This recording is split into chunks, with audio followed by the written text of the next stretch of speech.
নমস্কার বন্ধুরা, আমার একটি ছোট্ট ভিডিওতে আপনাদের সকলকে জানাই অনেক অনেক স্বাগত।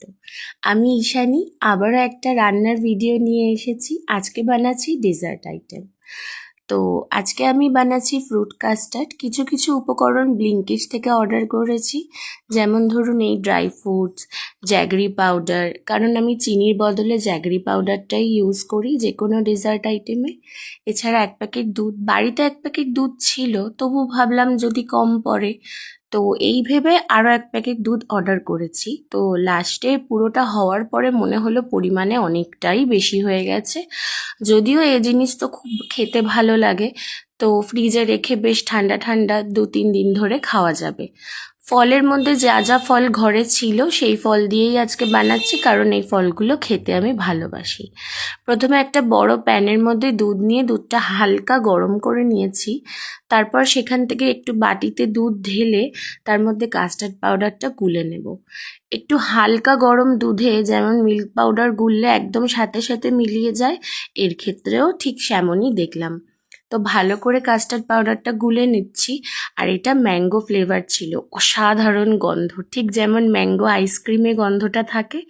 আর দুধের মধ্যে ওই হালকা গরম থাকতে থাকতেই আমি খানিকটা মিল্ক পাউডার অ্যাড করেছি, যাতে দুধের ঘনত্বটা বাড়ে। কনডেন্স মিল্ক থাকলে তাই হয়তো দিতাম, কিন্তু সেটা অর্ডার করতে আমি ভুলে গেছি। তো যাই হোক, এবার জ্যাগরি পাউডারটা ভালো করে দিয়ে দিলাম, দিয়ে দুধটাকে বেশ খানিকক্ষণ ধরে জাল করে নিয়েছি। এবার ওই কাস্টার্ড পাউডারটা এক হাতে ঢালবো আর এক হাতে আলতো আছে মিশিয়ে নেব।